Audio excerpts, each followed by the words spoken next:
Genevieve is known for blending strategy with creativity, developing content across television, digital, and live platforms. Her work spans industries from entrepreneurship to politics to lifestyle, always with a focus on impact and representation. At her core, she is driven by results, innovation, and a commitment to expanding inclusive storytelling. And Genevieve is also on the board of the Haitian Women's Alliance. Genevieve, thank you so much for joining us. Thank you. Yay. So now that we have all the ladies on the screen, the very first question is this. I want to talk about your journey in the news industry. What exactly was your entry point into media, and who and why did they let a Haitian woman like you in? We really want to know. So we'll start with Manisha, if you don't mind. Yeah, so I always had this fascination with entertainment growing up. Like I would watch BET, 106 in Park, all of these shows, and I was always intrigued about how did they put this show together. So my focus when I went to college was TV production, where I interned at like the Maury Show was like my first TV internship, and then I interned at like ABC. I interned at just so many other places. Like I just got my foot in the door and I started to network and I started to attend events and just get my foot in the door. And yeah, I just ended up making the right connections and working out all of these different networks. Mm. And did you find you had any obstacles or challenges being a Black woman or a Haitian woman? Yes, absolutely. I mean, when I graduated my program from Montclair State University, I was one of the very few Black people in that program. And the majority of them were men who wanted to work at Fox Sports. And I was just like, I need a organization that I can find somebody that looks like me that I can grow with in my career. So one of the many resources that I reached out to was WEEN at the time, Women in Entertainment Empowerment Network, and they had a 6-week crash course program for young women who wanted to work in entertainment, and that's how I built like a lot of my friends, and that was like back in 2011, and I'm still friends with a lot of them today. So it was great, and I also found mentors through that program too. So I was grateful for that opportunity. That sounds like an amazing resource and one that provided you with some valuable connections. Nadine, do you have a similar story? Was it through networks and connections that you broke into the industry? It My college actually had a really good internship program at Columbia College in Chicago. So my parents left Haiti in the 60s and they went to the Congo. And actually I was born and raised in the Congo. And my parents loved watching television news. So I would watch the news all the time. And I knew fairly on that that's what I wanted to do. So I came here for college. We have a lot of family in the US, of course. And I decided I wanted to major in journalism. I was a little bit concerned because my English wasn't as good as it is now. But I persevered and I studied journalism. And the last year of college, I had the opportunity to intern in the bureau that I now manage. And the bureau chief at the time was actually an African-American woman. Her name was Tracy Carruthers. And honestly, she is the reason I am where I am today. And she saw something in me during our interview and she hired me for a year as an intern. And when I graduated, she actually offered me a job on the assignment desk. And that's how I got my foot in the door for NBC News. And then there were other opportunities that came along the way. I'm an NBC girl. I've been here for almost 30 years, but that's how I got my foot in the door. I'm a big believer in internships. That is how you put your foot in the door, and that's how you start making connections in the industry that you're in. So Manisha had a program. Nadine, you had a mentor. Jen, what about you? How did you get your foot in the door? Well, a couple of things. I had a neighbor who worked at CBS Sports, and she would, I would see her regularly, and she would talk about CBS Sports, and I was totally fascinated with television. And I did, and I'll take it back to high school because we had we had a program where we used to create shows. So based on that, leaving high school, um, decided that I wanted a gap year because I didn't know what I wanted to do, and my parents actually were supportive of it. My gap year I did in France, and I was in Paris for a year. And so I decided, so, I learned, I studied French literature and, French 101. Basically, it was just basic things, had nothing to do with television. Came back, decided that I was going to stay in New York. I came back to just visit. And then I decided when I got home, I was like, you know what? I am homesick. I'm going to stay. My parents were very excited to hear that, because that's just, deciding on what you want to do, Jen. Where are you going? And so my neighbor told me about a page program at Fox. And so based on that, I went to Fox, interviewed for the page program, and I got in. And through that, I had access to the folks at the 10 o'clock news. I had access to folks who were also on a public affairs show called Black News at the time. And so in the spirit of, trying to get relationships within the page program, I found that I befriended this one man called Rudy Brown. May he rest in peace. But it's Rudy who actually took me under his wing. And I started working as a production assistant for Black News at the time, which was a part of the 10 o'clock news, which was a part of Fox.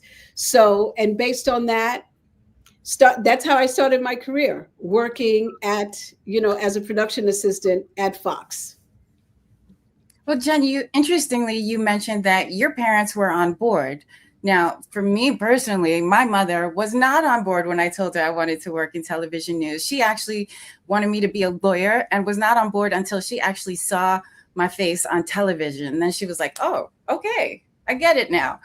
But it seems like you want to say something. Tell me, Jen. I'll tell you this. It took a lot of selling, first of all, because they were on board with me going to Paris. They thought, Haitian people, Paris, oh, this is great. Whatever you're going to decide, it'll be a good decision. They believed in what I sold them on, I should say, because at first, if you're not a lawyer, engineer, or something, they understood television, and I'm sorry, I'm all over the place. They understood television as being on camera. I didn't want to be on camera. I wanted to be a producer.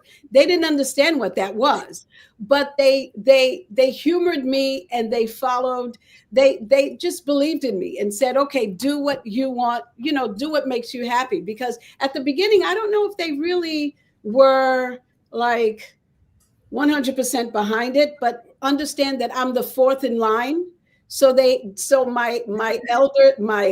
my two sisters, my older sisters, and my brother, they took the brunt of, the pressure. Whereas me and my younger sister, they were by then older, and they were less resistant to what we're trying to do. So we probably, sort of weighing them, what's the terminology? By the time they got to us, they were like, okay, what makes you happy? Well, we have a comment. So Kerry James says, love seeing women of color talk about their experiences breaking into their careers. I love to see it too, personally. So I'm so glad we're talking about it.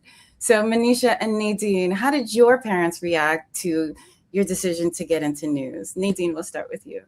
Oh, my mother was really happy. So going back a little bit, my parents divorced when I was young. So basically my mother, and I wasn't really close to my dad. So my mother is really the one who raised me. And she was this amazing, strong Haitian woman who did everything.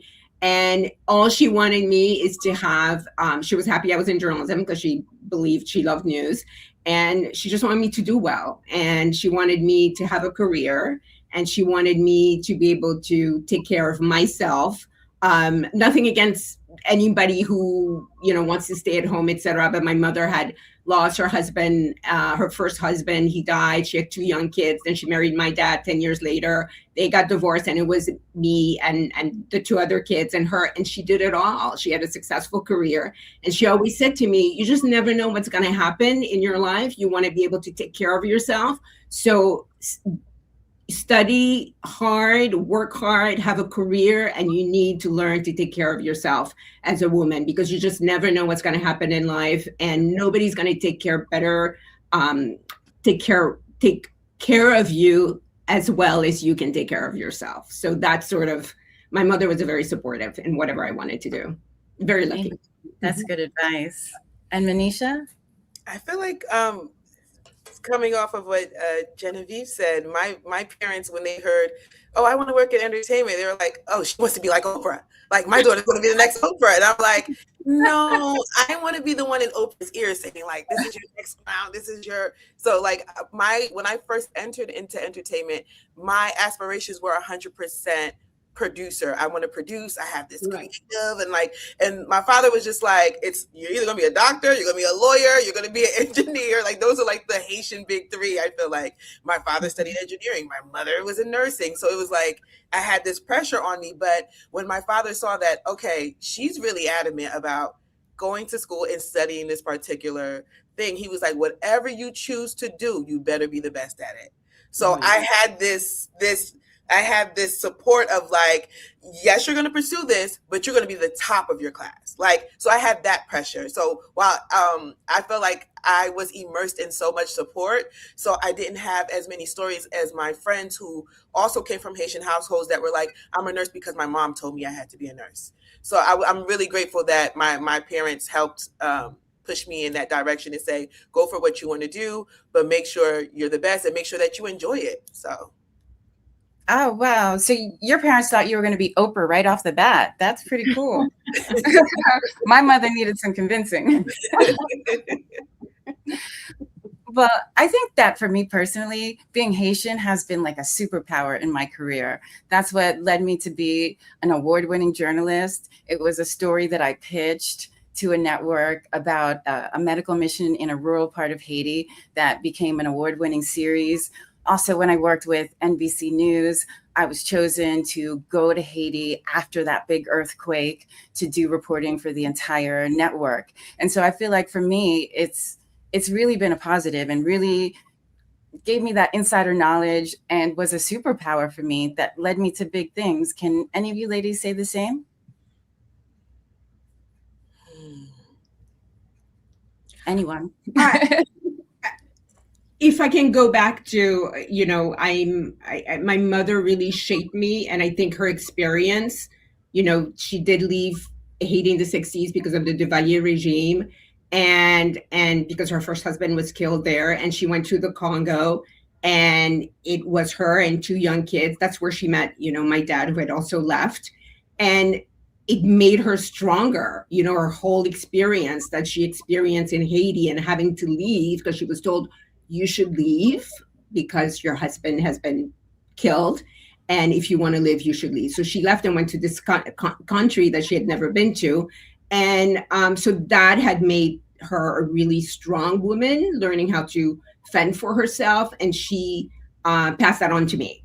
And so her experience, she made sure that I understood what I needed to do to be able to take care of myself because of what she has had to do. So yes, that's how Haiti has sort of shaped me, the Haitian experience. Yeah. And what about you, Manisha? I feel like for me, I just have this deep passion for just being Haitian. My parents are the proudest Haitians I know. And, I was born in Harlem, so I'm Haitian American. And so my experience is, America. But I went to Haiti several times as a kid, but there was one time I went to Haiti in I forgot what year it was, but I literally had just graduated college and I was like, I got this big interview, but it might be my dream job, but I don't know what I'm going to do. And then I didn't get the interview, right? I got the interview, but I did not get the job. I was like 99% good. This person was 100% good, right? So I told my mom, hey, I didn't get this job opportunity. Can you take me to Haiti? And she's like, let's go. because I had one living grandparent at the time, and I was like, if you Oh, could just take me. I didn't know what was calling me to Haiti, but I was like, something is calling me there. Long story short, I go there. I stay there for like maybe less than 2 weeks. It changes my life. I'm disconnected from the phone. I'm spending time with my grandmother. The trip, like, I got to see Haiti through my parents' eyes. And I even questioned them and said, why did you leave in the first place? Like, I could have grown up here. But in the end, when I got back, when I touched down, I find out that my grandmother that I was visiting had just passed. And I was just like in disbelief. I was like, whoa, I was just with her. And that was a sign for me that I was just like, wow, if I got that job, I would have never got the opportunity to go and visit and immerse myself in Haiti the way that I did.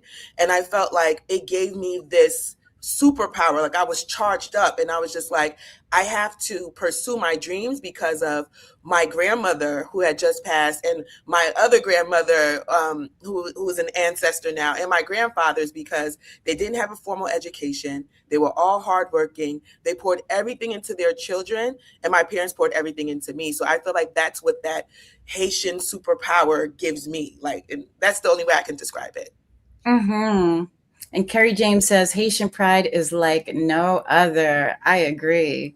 I 100% agree. And what about you, Jen? What about your Haitian pride, and how did it impact your career?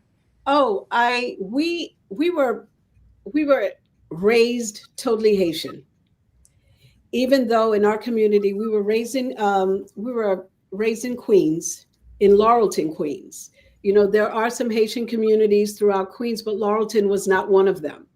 And so we were absolutely raised Haitian, and the our ways were totally different from some of our American friends, our neighbors. My mom, similar to Nadine, my mom actually came here first. And she came because there was a time back in the early 60s when they were looking for they were looking for foreign nurses. Mm-hmm. And when my mom first came by herself, she actually went to Chicago.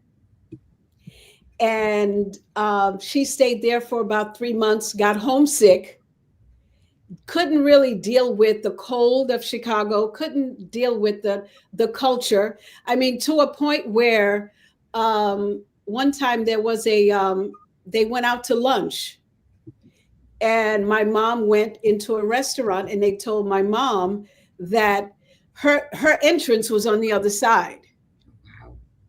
So it was really interesting. So there were some of those the racial things going on back then. And so she was just like, she had it. She was like, I want to go back to Haiti. And so she came back to Haiti, and then things were starting to get bad because of the Duvalier regime. And so there was another program in Manhattan. And so she took that on. And then when she got settled in Manhattan, maybe 6 months in, then it was, then she sent for my father and my siblings and her mom. So, but we were absolutely raised. My mother was a very strong, independent woman. She raised all of us as strong, independent women, mm-hmm. to not depend on yourself. Yeah. And so that Haitian pride was definitely all over my house. And even here, and what I did was, even though I married someone who is American, my children knew and understood because they were a part of my parents influenced them. So they definitely have the Haitian pride. We have Haitian artwork. The whole thing just went from generation to generation. And if I can add, it's so interesting listening to Manisha and Geneviève. A lot of things are so similar. My mother took me back to Haiti when I was about 10 to meet her parents, my grandparents, because I had never met them. And it was not just like you, Manisha. It was like a really amazing experience. And Geneviève, my mother, she's passed away. I miss her cooking. I do not cook like her. Mm-hmm. The Haitian cooking is something to be really proud of. Yeah. And raised Haitian as well, very much so, even though I was in the Congo, Yeah. Mm. Oh, and we have a comment. So Cosme Usfa says, loving the live, very inspiring. Thank you for sharing. I am loving the live too. And especially talking about Haitian pride. And I think that's what all of us have in common. Another thing we have in common is a passion for the media, obviously. So if there was one narrative that you could change about Haitian culture or Haitian people, what would that be? We'll start with you, Jen. Well, I think of late, all the images that we see and of Haitian people has basically it's been negative. There was a narrative, in one of our pre-calls, we talked about the narrative about Haitians eating animals, cats and dogs and et cetera. And so it's really, it's really difficult to try to explain to folks or try to change the narrative when so much is coming at you, so much negativity. So it's a challenge, but it's something that it's our responsibility to do in terms of changing how the outlook of how folks see Haitian people. And even with the images of Haiti, the images that you see, it's marauders walking around with AK-47s. It's the plight of Haitian people, where there's a whole side that's never really seen. And I think what we need to do is and I know we try here, the group here tries, doing this shows a different side of Haitians, but I think overall there's got to be a better job in terms of changing the narrative and changing the look that Haitian people are, those people we see on nightly news, and not NBC nightly news, on regular news at night, I should say. I don't want Nadine to be upset with me. I'm not speaking about NBC nightly news. I'm speaking of, whether it's CNN, whether, the images we see are so dire. And it's really upsetting because there's a whole other side of Haiti that we don't see that's absolutely beautiful. Yes. Mm-hmm. I agree with you, Jen. And that's also the narrative that I wish I could change, is that the narrative just isn't good. It's also coming from, the administration and also political aspects of it as well. And that sometimes Haitians are not viewed the way we should, with respect and with dignity. The president calling Haiti the S-hole country. Remittances are being limited and taxed now, and this is how Haitian people support their families back home. So if there was something I could change, it would definitely be the narrative and the opinion that our leaders have of the Haitian community. What about you, Nadine? So one of the states that's part of the territory that my team covers is Ohio. And so when the Springfield, Ohio story came out, I remember hearing what was said, the lies about the Haitian American, that they eat pets, etc. I remember when I first heard that, I laughed because it was so out there. Outrageous. What? And so there was a big, we are supposed to be impartial and fair as journalists, but we're human beings, right? So this is a story that touches on my community, and so it affected me. And I remember, we had a conversation about how do we handle this, because we know it's not true. If we're covering it, are we giving it oxygen? Putting it out there, this story that is untrue, but at the same time, it comes from the person who runs the country.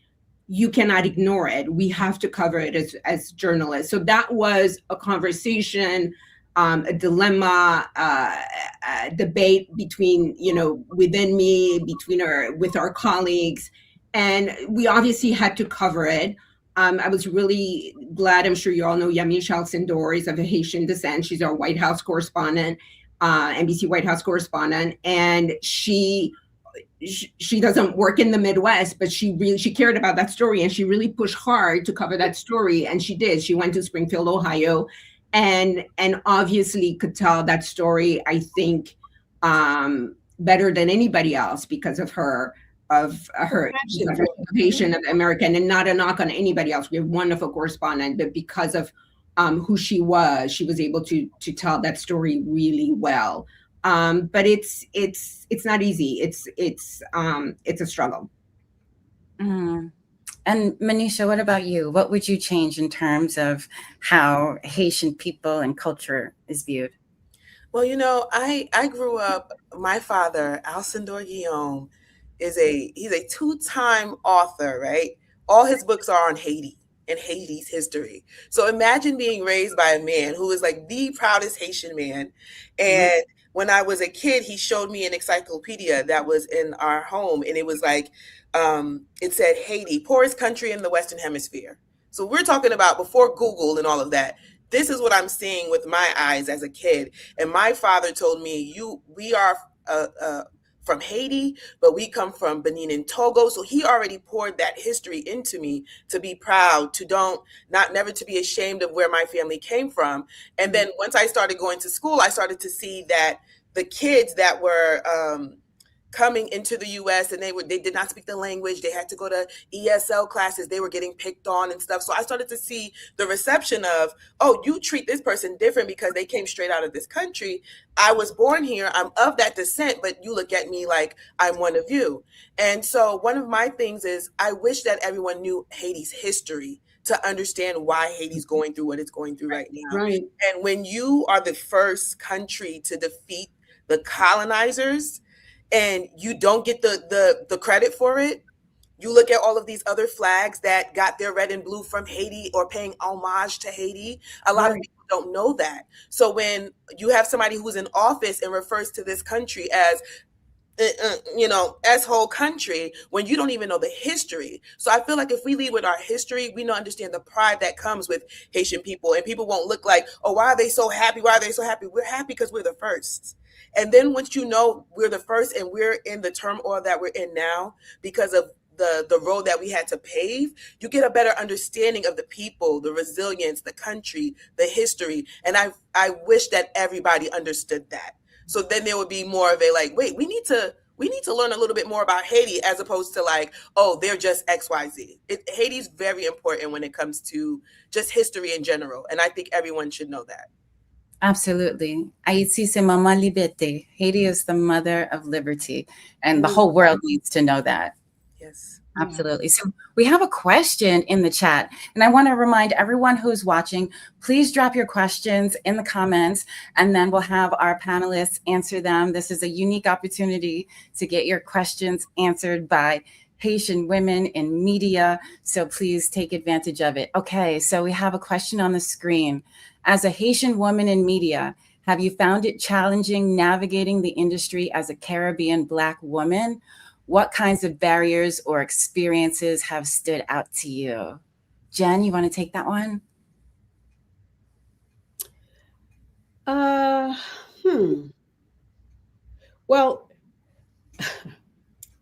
oh gosh. A lot, right? I have to really try to manage what I want to say. They're always, well, forget about being a Haitian woman. I'll just say, as a Black woman, there's always challenges navigating media. And what I'm about to say may be a little controversial, but I find that there are very little opportunities for us. We almost have to push our way in and to make way for our place, because it is a very interesting industry. Media, I believe, is a bit incestuous. What do I mean by that? Because what happens is a lot of folks who are in media right now, who are successful in media, have been sort of guided through. We don't have the types of, for the most part, a lot of us don't have the relationships of key people who can just navigate and push us through. So it's always, to me, it's always been a challenge to get to where, to to get to different stages in my career because of the lack of relationships that I've had with, as a part of, this industry. It hasn't been as welcoming.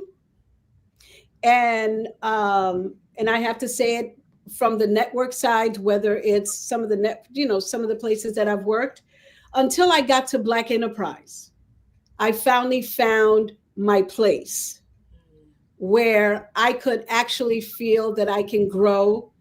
I can tell the stories that I want to tell. I had control of the narrative because early on in my career, post Black News, that time after Black News and in between the time of Black News and Black Enterprise, really, I was basically, you were given assignments. You didn't really have control of the narrative. And the relationships weren't there for me. Everybody's different. Everybody has a different story. For me, I didn't have that. I didn't have that mentor or sponsor within those various networks, where I found it early on at Fox, lost it, and found it again at Black Enterprise. And it's because of someone who believed in me.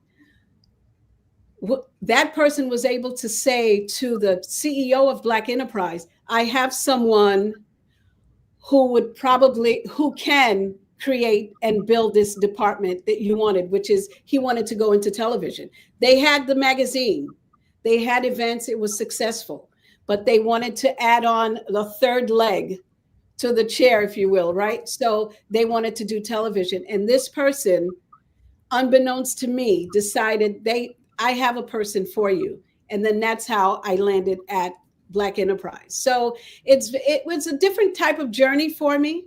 But it's resilience, having that sense of, if this is what I want, I'm going to go after it.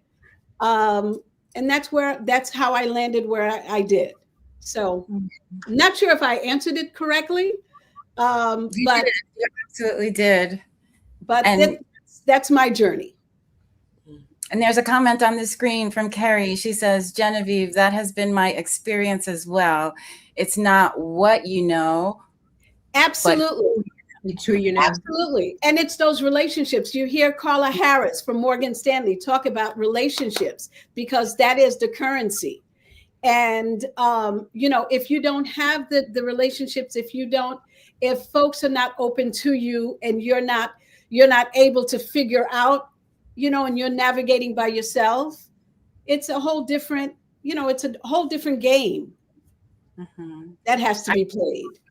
I can relate to those challenges as well. Nadine, what kind of challenges did you face coming up in the industry as a Black woman, a Haitian woman? So I agree with Genevieve when she said it's more being about a Black woman. I don't love the fact that there's not a lot of us, at least in the industry that I am, where I am.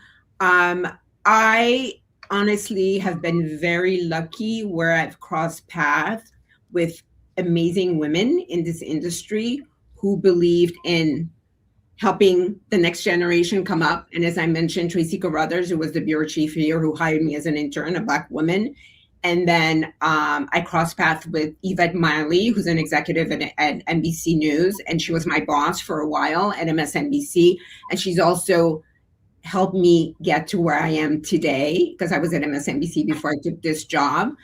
And so I think it's really, I cannot emphasize enough how important it is for you to have mentors and to build those relationships in the field that you want to be at, because those people are it matters how hard you work, but it matters more who you know and who's going to help you along the way. Yeah. And so when I was younger, I didn't quite understand that. And I did have mentors, but I was not intentional in finding mentors. So I really was lucky that they happened to be in my path and they saw something in me and decided to help me. And but I think for any young people listening, You got to find those mentors. Sometimes they find you, but be intentional and try and find those people who are going to help you. And when you succeed, you have to give back and turn back around and do that to the younger generation. And I do that with internships. If I go to an ABJ and I see a young person, they can always come and talk to me. I'm happy. I always give my number, call me afterwards, any advice you have, etc. And I think that is how you can work to overcome some of those challenges and try and find those people in the industry who are going to be able to mentor you and help you and guide you the right path. Mm-hmm. And what about you, Manisha? Did you find it was difficult to make the right contacts? I feel like I had a mixture in my experience, but I think going back to what Nadine said about being intentional of making the connection, and I feel like that helped me a lot when I was trying to navigate my career, because I realized that there were ways of people trying to network, but like just like a one-sided thing, like what can I get from you, right? Versus like what can I do for you that you can do for me in exchange. So I never wanted to network with someone just because they were the CEO. I'm like, if we're aligned, if this person I know can help me get to where I need to go, maybe I can introduce myself, right? So I always say that to people, even when I go back to my high school and I'm telling the girls, like, you know, if this is what you want to do for your career, be intentional about the connections you're making, because I think that's so important versus like, I just need to know this person because they're important and I need to be next to them. That's not how that works. So I've been fortunate enough, like I mentioned Ween earlier, and being in that program, and I think even though they put us, you know, face to face with women that were already in radio and in TV and film. But I think the most important thing that I got was like peers in the industry, right? So a lot of us now are execs, Emmy nominated, and or actresses, like all of us paved out to do our own thing. And I think that was so important because so many times we're looking for like, who can get me to the next level versus who am I growing with? Who are my peers that I can grow with? And I think there's been so many opportunities that I've been able to align people with just because I'm like, oh, I remember her. Like I did this program with her, or she's a friend of a friend. And like, let me get her versus like, how can I know the CEO of, you know, this network? So I think it's very important for us to look at our peers and see how we align authentically and with intention. And then like, you know, but like Nadine also said, giving back, like, when you make it up the ladder, like Michelle Obama said, you turn around and you pull somebody up too. That's very important. Mm-hmm. Excellent point. To also network with your peers, the people who are on the same level as you, and be intentional about it. So we have another question on the screen, and this is a good one. The questions tonight are on point. So this is from Dania, and she asks, imposter syndrome can be common when entering a competitive field like media. How have you personally navigated this feeling, and what advice would you give to newcomers? Oh, So, I love that. Then jump in, Manisha, tell us. So what's very important to me, and I stress this all the time, but I have to remember who I am and whose I am, right? And so one of my reminders in my home, like on my wall, I have like a family tree where I can see, like, it's like my dad's side, my mom's side, and then the family they built together, like me and my siblings and stuff.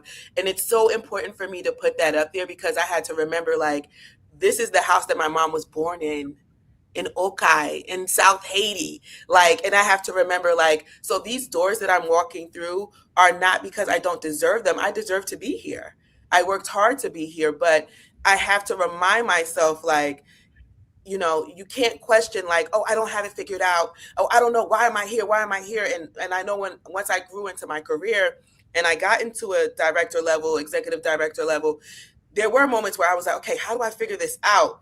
And then once you go down that slippery slope of like, well, maybe I'm inferior. I don't belong here. I'm not worthy. That's how imposter syndrome can consume you. But my reminders to me are like, you belong here. Look how far you've gone.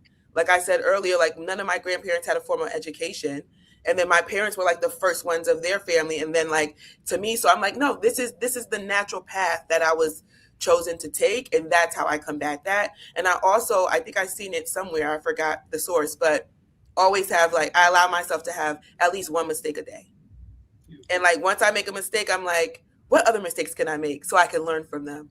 Because once you get caught up on like, I made a mistake, I'm inferior, why did I do that? I'm so stupid. Imposter syndrome will consume you. But I'm like, I made a mistake today, embarrassing mistake. And I was like, you know what other mistakes can I make? Let me learn from this. And instantly I moved on to the next problem I had to solve today. And that's Yeah. that.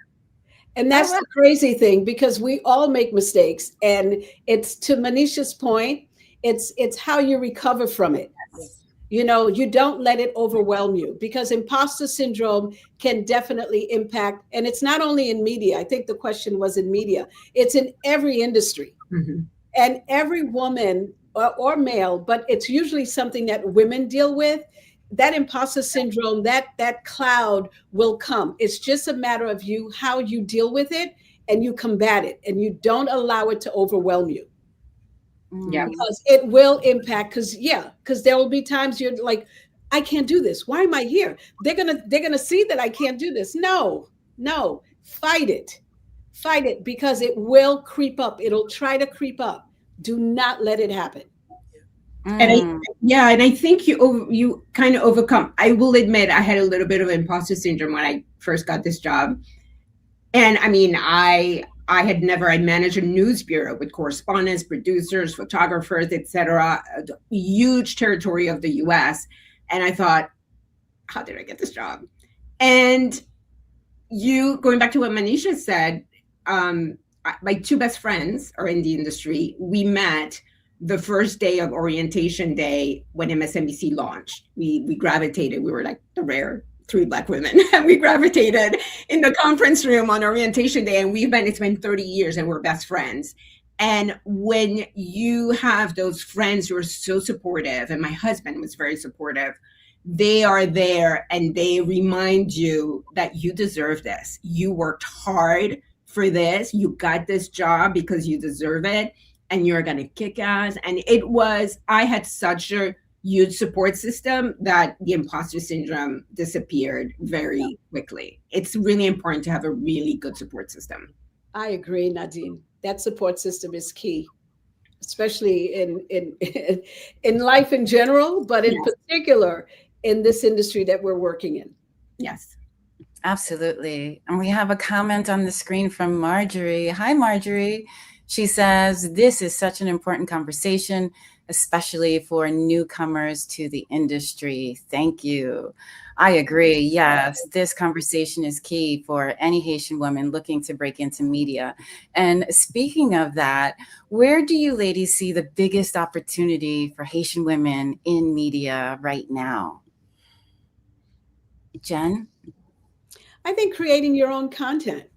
I think what has happened now with different podcasts, you have all of these streaming channels that are coming, being built. I think there's a lot of opportunity, and I think what the internet and all of this new streaming has done, it democratized. So you're not depending on traditional networks, traditional cable stations. You can create your own content. And content creation and being able to do that, I think this gives us an opportunity to really shine the light on who we are and what it is being a Haitian woman, what it is being, and what our culture is about. This gives us a great opportunity. Absolutely. I agree 100%. And in fact, I'm on that journey currently of creating my own content, building my own platform, and gaining my own audience. And that too is my number one advice for anyone seeking a career in media, is to have your own voice, your own platform, your own audience, your own subscribers and followers, because one, that gives you value and leverage at your job presently. And two, it's what's going to ride you through in between jobs. And you never know, it might be bigger than the job that you currently have, because your company hired you for a reason, for your talent, your skill, your charisma, whatever it is. And that will also translate directly to the people who follow you. So being very intentional about your social media and your content would be my biggest advice. What about you, Manisha? Oh, that's such a great question. I feel like similar to what Jen said, it's I feel like the climate that we're in right now, a lot of it is using the media as your tool rather than waiting on the big companies, right? So when I graduated college, it was like production 101 was you have to work at a talk show. So I had to check the talk show box. I had to work in live TV to get live TV production. Had to check that box. And now I feel like the world that I was prepared for no longer exists, right? So because now you have the power in your phone to be like, hey, I'm gonna produce my own stuff. One person I think about a lot, Jessie Wu is one of my like favorite Haitian content creators, super funny girl. And I met her on set when I was at BET, but she was like someone's plus one. Like she was just visiting the set. I was introduced to her. Hey, how you doing? And then I'm scrolling on Instagram and I see like this girl do a funny video about Haitians. And I was like, this is the girl I met on set. She's Haitian. So I DM her and I'm like, hey, I remember you. You were so like, you're so funny. I didn't even know like you had this talent. Instantly started following each other and seeing her rise. Like, although she's worked at BET, she has a lot of experience under her belt. She's doing everything on YouTube now. She's live streaming. So she became her own company. And now the companies and the brands are going to her and saying, how can we work with you? How can we get you this brand deal? How can we get you this opportunity? So I want to stress that to the college students now that the power has kind of shifted. Yes. So you're not waiting and knocking on doors. You're creating the opportunities yourself and you're letting them come to you. That's right. That's right. Absolutely. So Sarah, I see your question on the screen. Stand by. We're going to answer it in a minute. So Nadine, I want to get your take as well on this very same topic. What advice would you offer? They both said it really well, Manisha and Genevieve. I mean, all you need these days is this. You know, when we get, I get resumes from interns. They are so impressive at everything they've done on their own, just with, all you need is a phone these days and these little microphones. And I didn't do that at that time. And I feel they're so much savvier than I was at that age. And you do not have to wait for the big three, NBC, ABC, CBS, to do your thing. If you want to do television news, you can definitely do your own thing. Right. And if you haven't, Manisha said it well. Absolutely. Absolutely. I 1,000% agree with that. Sarah, we're on to your question now. So Sarah asks, when it comes to networking within your career field, how would you navigate that while in college, even outside of campus? Manisha, you want to take that one? Yes. So when I was in college, when I'm looking back, I'm like, I didn't have a lot of friends in my TV program. It was, like I said, it was very male dominated, did not have the same interests as them. But I created opportunities through my internship and like meeting the other interns there that came from other schools. So like when I interned at the Maury Show in Connecticut, I was becoming friends with the folks that went to, I don't know, one of the schools nearby. And we were just like, hey, well, where's your next internship going to be? And like, so going back to the point of like networking with your peers, but also there are events that you know you can receive a student discount for. NABJ is one of them. CultureCon is one of them. So there's a lot of opportunities for you to meet other people. You may not walk outside and like meet somebody that works in media necessarily, but you're always going to know somebody that knows somebody, right? And then you're going to see some of these events and just mark your calendar with them. And that's what I used to do, especially when I graduated college. I was like marking my calendar like, okay, this event is going to come. I know I have a student discount. I'm going to get my ticket for this program so I could network and meet different people. So, outside of campus, that's the way that you can do it. And then even on campus, but again, the intentional connection and not just, oh, you're in TV, I'm in TV, let's do this. It's like the intentional connection. Let me emphasize that. Absolutely. And Nadine, what about you? If you were in college right now today, how would you approach networking? So it's internships, it's going to events like NABJ. I remember I was at O'Hare Airport on my way to NABJ, and I got called from work. And so I was having a conversation before boarding the plane about coverage, something. And there was this young lady there, and she heard me talking. And then I hung up, and she came and introduced herself. She was a college student, and she was on her way to NABJ, and she just wanted to introduce herself. And I gave her my card, and then we chatted, and she just randomly met me, and she did follow up and found me at NABJ, and we chatted.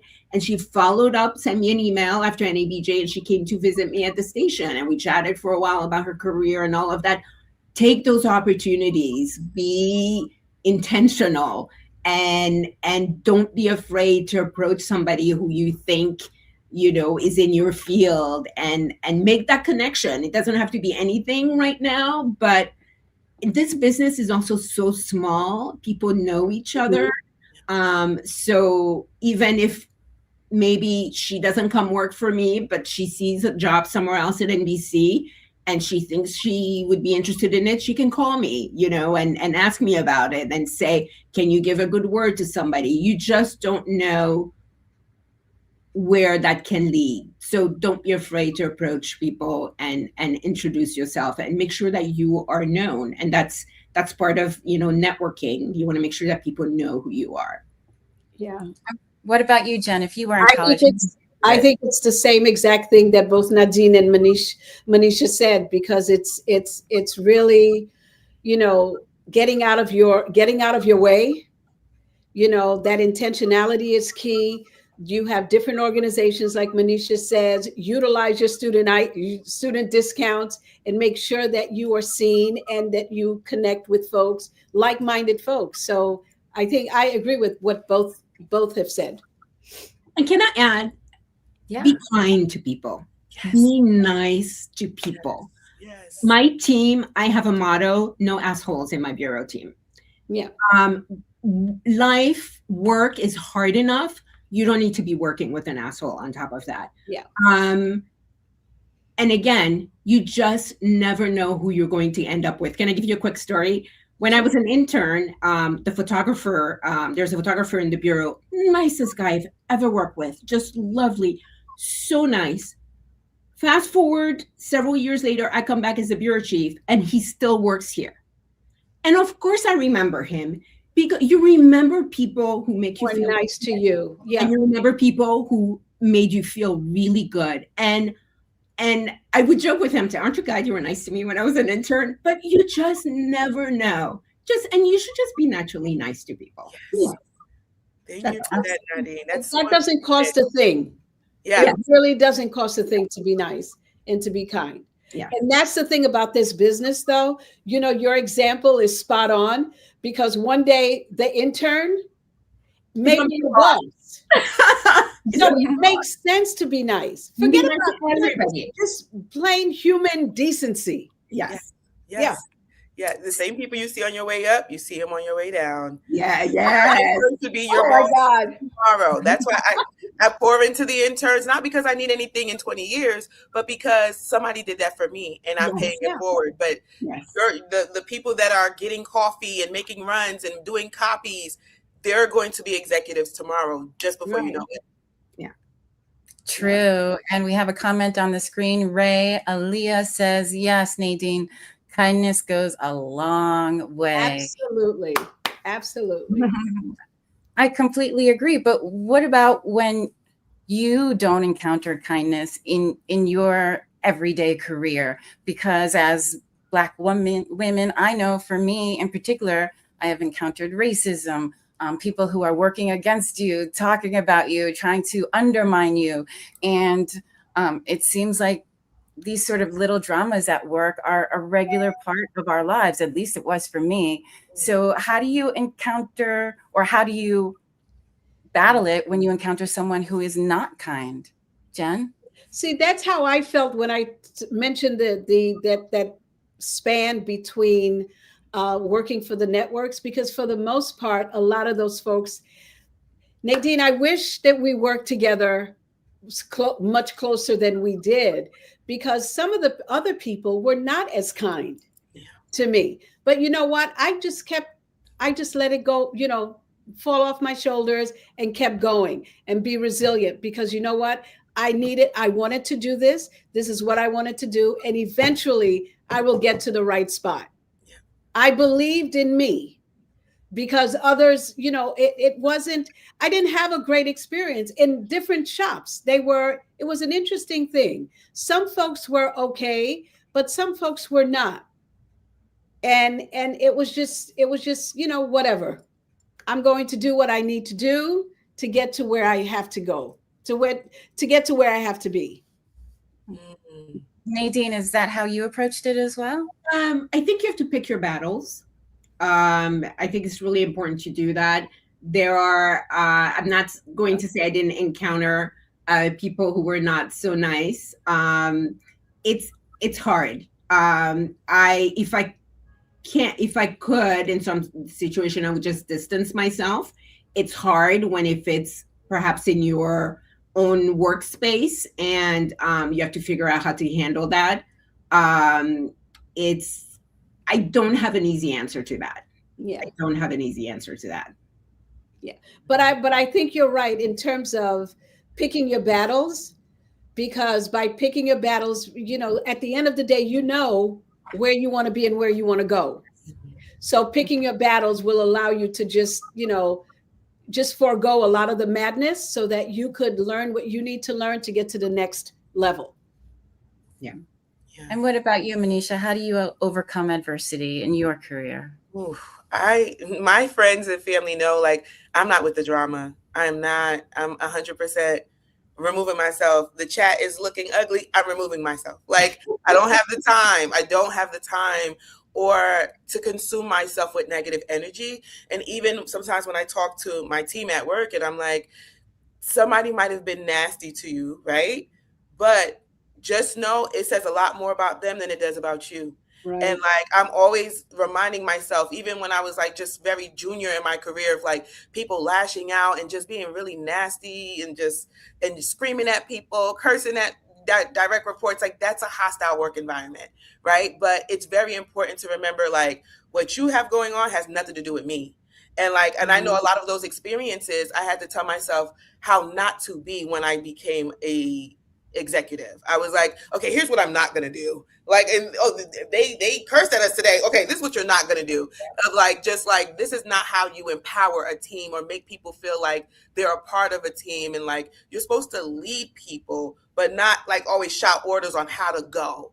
Right. Mm-hmm. So I always made sure I lean towards, the type of leadership that I wanted to see. And if I was at a company that I felt like I was not aligned with that, I was looking for other opportunities. I'm removing myself immediately, because we can't pretend that you can be a whistleblower and tell somebody like, hey, this person's XYZ, and that something is immediately going to happen. So like, sometimes you have to make the decision for yourself to be like, I need to remove myself from here, and find something that is more aligned with how I want to work and how I want to grow as a professional. Yeah. But Manisha, do we have that luxury though, as Black women, to just remove ourselves, given the widespread layoffs happening across the news industry, given that more than 300,000 Black women are out of work in the public sector? Can we just remove ourselves? Well, to your point, Marley, I know so many people who have been impacted by that, right? And some of us don't have the luxury to say like, oh, I'm going to do this for my mental health and I'm going to quit my job and not know what's next, right? But I've seen people firsthand bet on themselves more than they have ever bet on themselves. Where sometimes we have to sit with ourselves, right? Especially if you've had a career where you worked with all of these glamorous companies and you have this long resume, but then now you're not in the workforce anymore, but you're questioning yourself like, am I worthy? Like, can I still contribute to this industry on this level, even if I'm not an employee of these companies? But I'm seeing more and more women say, hey, I started my own production company. Or, hey, I got with so-and-so, we just worked on this commercial. Like, I'm seeing people do the work, and that's inspiring me, because I'm just like, they are changing or shifting what we're seeing here, but also that we know as a collective that over 300,000 Black women are out of the workforce. I've seen us come together more than we have ever before. And I'm hoping that we could continue this synergy too. Absolutely. Well, that brings us to my final point, which is I just wanted everyone to give the people who are watching, and especially the Haitian women who are coming up in media right now, one final piece of advice. Would that be it for you, Manisha? Or do you have something else? Oh, the advice that I would give, I mean, Nadine mentioned it earlier. It's nice to be nice. It's nice to be nice. It's nice to do the work And I know sometimes social media can make it look glamorous of like, oh, I'm on set today, set life. But when you put your head down and you do the work, people remember you for the work and less about like trying to show that you're doing the work. And I think that's very important. And stay intentional with the path that you want to take in your career. And it's okay to change your mind. If you don't want to be a producer, but you want to be a director now, or, you know, you want to work in production management and work on the budgets, you can always look at which avenue that you want to go down. But those are just like my key pieces of advice for navigating media. And what about you, Nadine? What would be your last bit of advice? A recap of, you know, what I said: build relationships, network, be kind. Short and sweet. And you, Genevieve? Intentionality, authenticity, definitely be kind.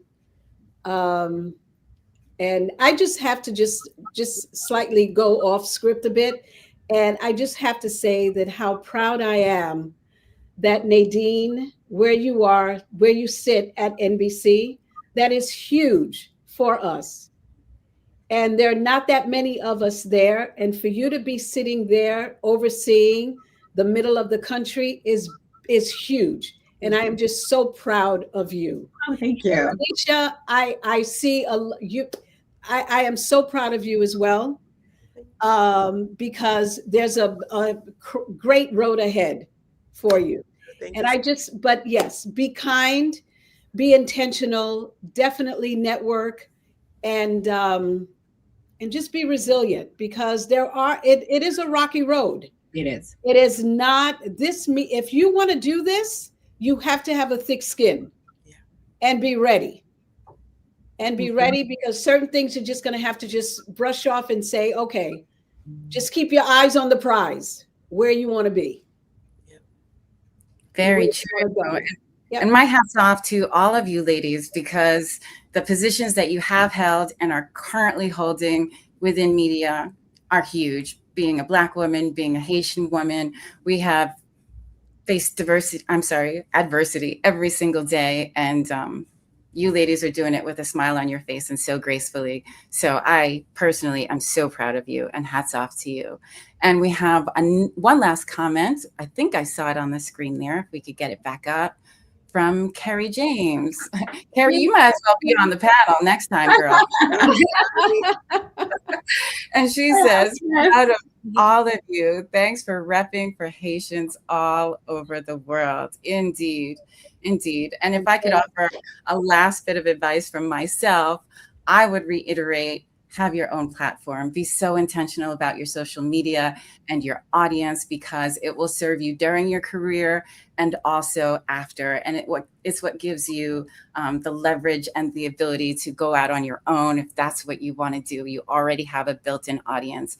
And as I mentioned, I'm on that journey as well. I call myself a news anchor turned nomad. I am slow traveling the world and helping other women do it too. I have my own channel on YouTube, so it's right there. Check it out. It's my name, Marley Hall. So please support me and support all these Haitian women who are currently on the screen, doing their thing in media, leading the way, breaking those ceilings and breaking down barriers. I appreciate you ladies so much. Thank you so much for joining us for this special Women's History Month presentation. You are the best. And we have one last comment from Danya. Thank you, everybody. Yes. Thank you. That was wonderful. Thank you. Yes, thank you so much. I thought we had one more comment, but it seems like we're all wrapped up. Oh no, it's back. Thank you for all the motivation, ladies. You ladies give me motivation as well. Thank you so much. And thank you. You do. Bravo à tous. Thank you, Marie Parker. All righty. I said it better myself. Bye-bye. Bye, ladies. Bye.